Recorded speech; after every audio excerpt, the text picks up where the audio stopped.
Welcome to the Produce Moms Podcast, where we believe there is a produce mom in all of us.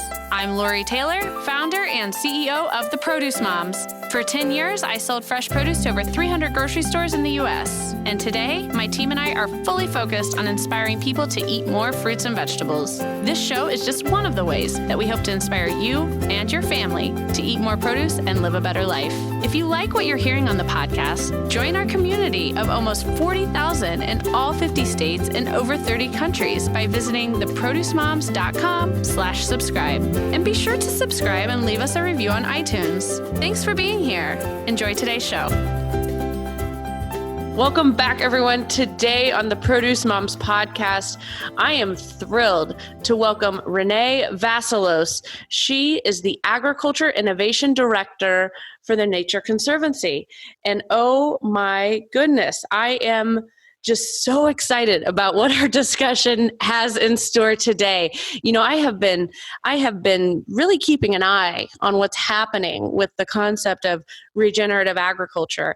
And I'll be honest with you, I've got some questions about it. It's to me, when I evaluate my level of understanding for this, you know, really this new characteristic and sector of agriculture that is becoming more and more important for every single stakeholder in our supply chain, I find myself not at the level of knowledge or understanding that I want to be. So this has been a top priority of mine, to find someone who is a thought leader in this space. And you know, I was able to actually meet Renée at CES 2020, and she was on stage talking about this. So I'll tell you what, if it's good enough for the stage at CES, it's good enough for the Produce Moms Podcast. And I know everyone who's listening to today's show is going to enjoy Renée as much as I have enjoyed getting to know her over the last several months. So Renée, welcome to the show. Thank you for being our guest. Thank you very much, Lori, for having me. I appreciate so much what you're doing, not just with this podcast, but with your business more broadly. So thank you for having me on. And I also appreciate the interest in this space. Oh, well, yeah, of course. So, you know, we've got a couple points that we got to start the show off with. I think let's start with helping folks understand more about the Nature Conservancy. Yes, great. Thank you. So the Nature Conservancy has been around since 1951. So it's one of the older conservation-focused nonprofits. And it started with looking at how we can conserve landscapes and key ecosystems. And it kind of had morphed in the last 20 years to say, well, if we really care about the broader environment, while the work to preserve particularly at-risk ecosystems is important, what is equally, if not more important, is all of the land that's under agriculture production. And what can we do as a science-based organization to help drive conservation of those lands that are under agriculture production? So that has been a growing focus, and now there's four key priorities for the Nature Conservancy. It's protecting land and water, it's tackling climate change, it's building healthy cities, and it's providing food and water sustainably. Yeah, great. So something that I'm confident everyone who's listening to this podcast is behind in a big way. So thank you for that background. And I knew that the Nature Conservancy was like a legendary non-for-profit and organization. I did not realize that how long it's actually been in existence. So thanks for sharing that. Yeah, it is. And it's wonderful to see an organization, I've been there for 6 months, that has been flexible and recognized, you know, where maybe the initial objectives are still very important, but how with the expertise that they have, that maybe there are now additional opportunities and important ways that we can use our expertise to drive positive change. Absolutely. So that's the perfect segue. Let's kind of pivot and specifically talk about regenerative ag now. Like, let's start with just the broad definition. What is regenerative agriculture? What does that term mean? Yes. So I think that your confusion is not unusual. And I would say, as someone who has actually been working in this space, there is no specific definition. But for most of the folks that are working in it, the core principle behind regenerative agriculture is building healthy soils. Which was also the original focal point for organic, is a focus on soil health and building healthy soils. And from those healthy soils, you are able to regenerate, and you're regenerating all sorts of things, including farmer profitability and also production. So you're able to consistently produce without and minimize kind of the extractive nature that can be part of production. So I would say there is no one definition today, but at its core, it's focused on building soil health. And the way we've broken it down in terms of, okay, so what? Well, there's 4 key areas that we're looking at that are absolutely critical for building soil health from a production perspective. And those are cover crops, increasing acres under cover crops, increasing no-till production, increasing rotations. So building diversity into your farming plans, and then also optimizing inputs. So optimizing inputs is kind of broken down from both a farmer profitability perspective. So making sure that when you are using inputs, they make sense from a farmer's bottom line, and then also for the environment. So looking at it from those two things. So 4 key practices that we know foster soil health, and that is kind of the practices that we're looking at that support this idea of regenerative agriculture. Sure. And, because we have a large consumer following here, let's go ahead and identify for folks, what do you mean when you say inputs, when you're talking about optimizing inputs? What would that even be? Yeah, so for producers, that's often fertilizer. It's insecticides and herbicides. So to get after weeds, to get after pest pressures, and then also to add fertility to the soils, which I suspect if you have a lot of listeners, they're also gardeners. Yep. So, yes. And so just like, maybe what you guys are using to support your gardens, just imagine that at a much bigger scale for large scale operators. So just as I'm sure your listeners are savvy about when and where they're using their inputs, the same idea goes then for larger scale operators. Absolutely. Yeah. And also in agriculture, that another terminology that we use for that is crop protection. So if you hear that term, that also can entail what Renée just broke down for us. So no, thank you for that. Now let's talk specifically about your role with the Nature Conservancy and how you specifically are focused on identifying businesses and causes that are worthy of capital investments that will advance regenerative agriculture production practices. Elaborate a little bit more on that. I pulled that line from your LinkedIn page, so let's kind of talk a little bit more about what you specifically do and how the Nature Conservancy really fits into, supporting the need for advancing regenerative ag. Yeah, so thank you so much. So basically what it is, the Nature Conservancy, and we are a science-based organization, and the science behind how critical soil health is to our entire food system is growing. And so at the core of what we're doing is this science-backed knowledge that soil health is imperative. And around that, for the last 5 years, we've been building out a soil health roadmap that looks at how do we work with farmers today. So that's working with both like farmers on the ground, but also ag retailers that are the ones that are selling all of the crop protection and fertilizer inputs. We're also working from a policy lens to get after soil health improvements that we're looking for. But we took a step back, actually they did before I joined, and said, despite these efforts, and we are kind of looking at all the different parts of the equation, we're just not moving fast enough. We're not moving far enough, fast enough. And so what else could we be doing? And one of the things that the Nature Conservancy team looked at was, what if we had a seat at the investor table? And what we've done is we have a pool of venture capital that we're investing. And what we're looking for are the solutions that will help us remove the roadblocks to scaling those 4 key practices that I listed.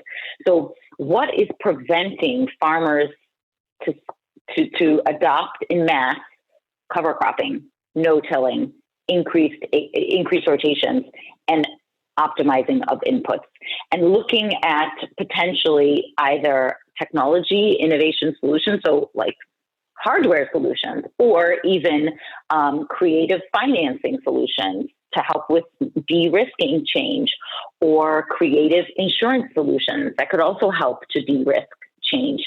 So we're looking kind of at the whole spectrum and saying, is there any way for us to invest in early stage companies? So we're focused at the early stage level.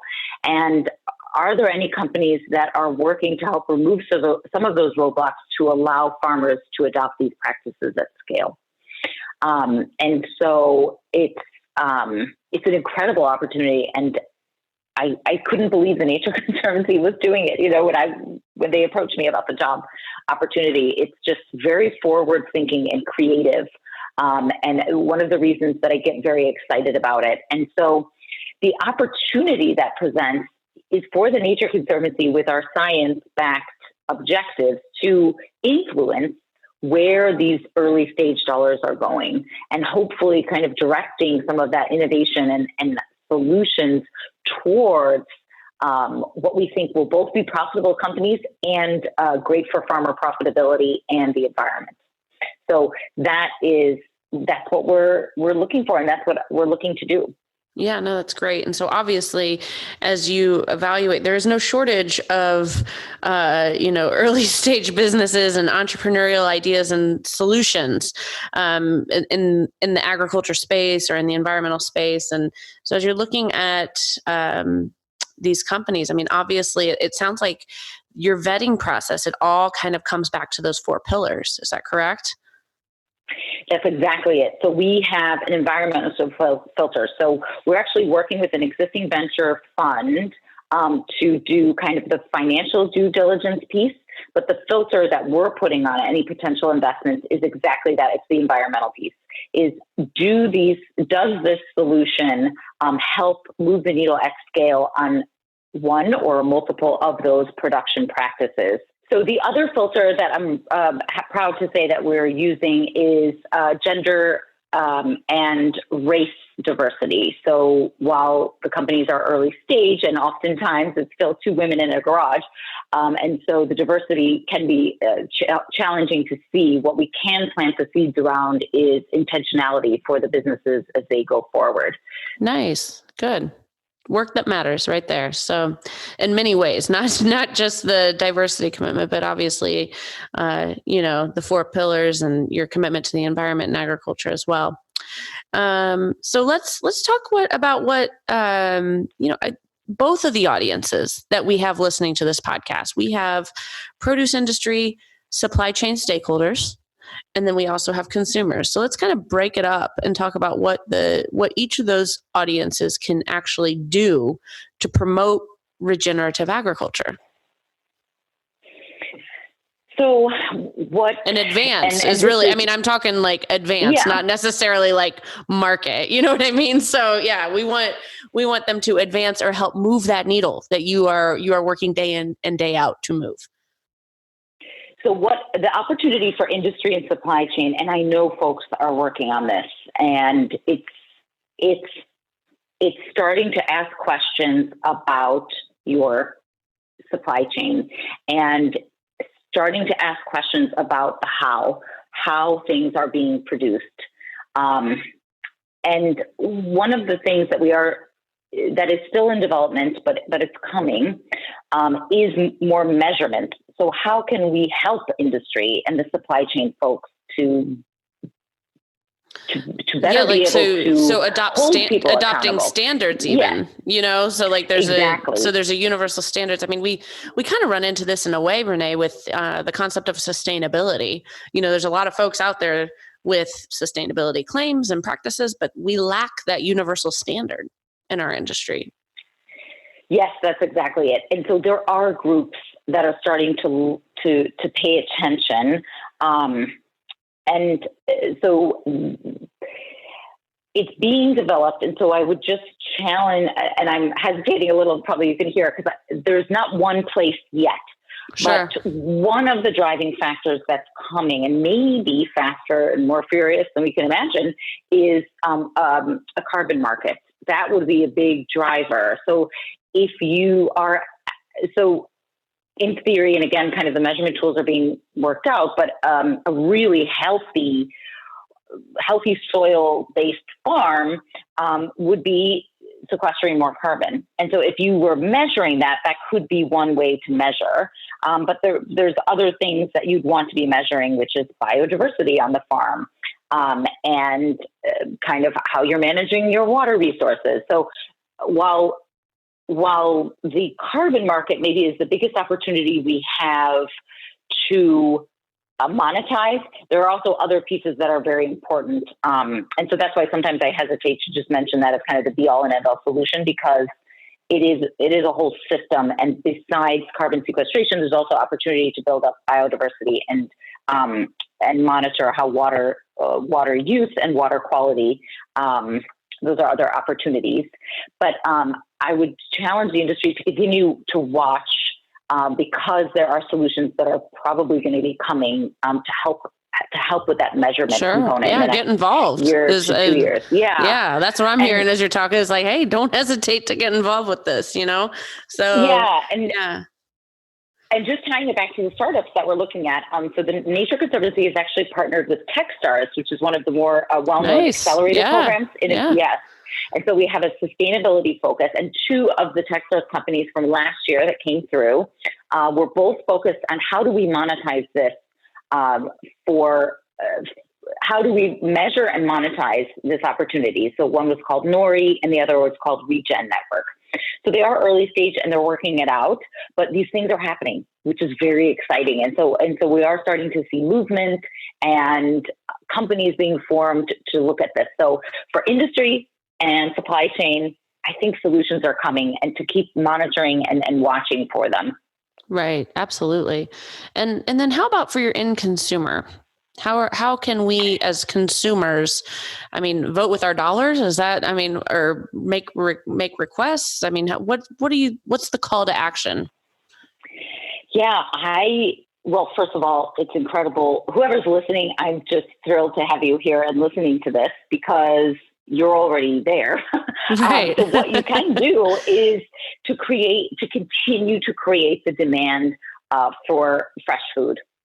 And that is what your consumers on this podcast are listening to, and the work that you guys are already doing out there beyond just your families to create that demand for fresh food, that sends the signal that we can start shifting production in the U.S. towards more direct to consumer food or minimally processed food. And we can start to do more of that in creating regional food systems instead of doing a lot of the importing that is done today. So continuing to just create that demand signal is so fantastic and really makes a difference. It does. And, we recently, in mid-March, we published a blog about at-home regenerative farming and how folks who are, getting ready to prepare their gardens in the springtime, like what can you be thinking about at home in your own backyard, as it relates to a regenerative agricultural practice. So I encourage folks also to check that out, because it's got some actionable takeaways and tips from the research that I have done about regenerative agriculture. And obviously, Renée has been a big part of my journey in becoming passionate in this space. So it's been a wonderful show with you today, Renée. I can't thank you enough for all that you're doing. And, absolutely give you the microphone back for the closing thoughts of today's show. But again, thank you so much for being part of the podcast today. And then also, please make sure you check out nature.org to follow along with all things happening at the Nature Conservancy. But Renée, please sign us off from the show and make sure you share any closing thoughts or last words you'd like to say. Yeah, I would just like to share that we often hear a lot of kind of negative comments around climate change, and it's a bit of a doomsday. But something very exciting is that we actually know a solution that can help us with carbon sequestration, and that is building healthy soils. And so the folks that are listening to this podcast, just by how you're eating, and then also those gardens that you're producing at home, that is a very important piece. And it is something that we can continue to do to draw down carbon, which is incredibly exciting and something that we already know how to do. And there are many, many farmers out there that are doing it today, and more are signing up to kind of reimagine how they're farming. And so I leave you with just that positive sentiment that things are happening and we are able, and we know some solutions around drawing down carbon, and building healthy soils is one of them. So thank you. Thanks for joining us on this episode of the Produce Moms Podcast. If you or someone you know would like to be a featured guest, just send an email to Lori@theproducemoms.com. We know there is a produce mom in you because there's a produce mom in all of us. Join our community on Facebook and all social platforms. Help us change the way America eats. Thanks again for listening, and we'll see you next time.